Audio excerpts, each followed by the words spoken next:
राज्यपालांच्या अभिभाषणावर महाराष्ट्राच्या मुख्यमंत्र्यांनी जे उत्तर दिलं ते उत्तर पाहता महाराष्ट्रामध्ये आज मितीला कोणतीच समस्या नाही आहे आणि मागच्या 2.5 वर्षामध्ये एवढा महाराष्ट्र जोरात प्रगतीपथावर आहे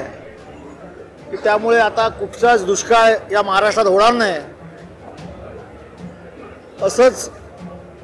त्यांच्या भाषणातून जाणवत होतं। आज तुम्ही बघत असाल की सोयाबीनच्या खरेदीबाबत आज केंद्र सरकारने जरी सांगितलं असेल की मॉइश्चर असलेल्या सोयाबीनची खरेदी करा, तरी देखील खालपर्यंत कोणताही सूचना गेलेली नाही आहे। सोयाबीन खरेदीची केंद्र वाढवली पाहिजेत, ती देखील वाढवली गेलेली नाही। केवळ शेतकऱ्यांना भाषणाच्या माध्यमातून फुलतापा द्यायच्या आणि त्यांना भुलभुलैया करायचं, एवढंच काम शेतकऱ्यांच्या बाबतीत आजच्या मुख्यमंत्र्यांच्या भाषणातून सगळ्यांसमोर आलेलं आहे। मराठी भाषेला अभिजात दर्जा देण्याच्या बाबत माननीय मुख्यमंत्री बोलले,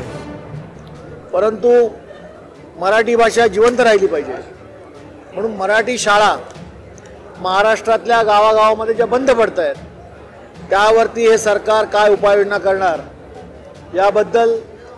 एक चकार शब्द देखील माननीय मुख्यमंत्र्यांनी या ठिकाणी आपल्या भाषणात काढला नाही। वाढवण बंदराच्या बाबतीत बोलले,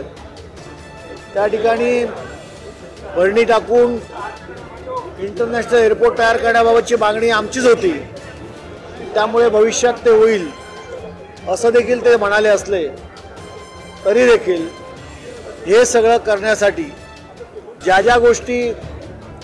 ते करायचं महाराष्ट्रासाठी असं म्हणतायत, 2.5 वर्षात महाराष्ट्राची प्रगती केली असं म्हणतायत, 2.5 वर्षात उद्योग बाहेर न जाता आम्ही उद्योग महाराष्ट्रात आणले असं जे म्हणतायत, तर आज महाराष्ट्रातील तरुण हा बेरोजगार काय आहे हा खरा प्रश्न आहे। आणि म्हणून केवळ राज्यपालांच्या अभिभाषणावरती आपल्याला बहुमत आहे म्हणून जनतेसमोर हेच सांगायचं की आपण आम्हाला जे बहुमत दिलं आहे त्यामुळे महाराष्ट्राला आता काही कमी पडणार नाही, परंतु आर्थिक स्थिती ही महाराष्ट्राची दिवाळखोरीची असताना या सगळ्या विकास कामांना गती कशा पद्धतीने देणार हे मात्र माननीय मुख्यमंत्र्यांनी आपल्या भाषणात सांगितलेलं नाही। आणि त्यामुळे आजचं मुख्यमंत्र्यांचं राज्यपालाच्या अभिभाषणावरती जे उत्तराचं भाषण होतं ते केवळ महाराष्ट्रातल्या जनतेला या ठिकाणी मुंगेरी लाल की हसीन सपने दाखवण्यासारखं होतं असं आमचं विरोधी पक्षाचं मत आहे।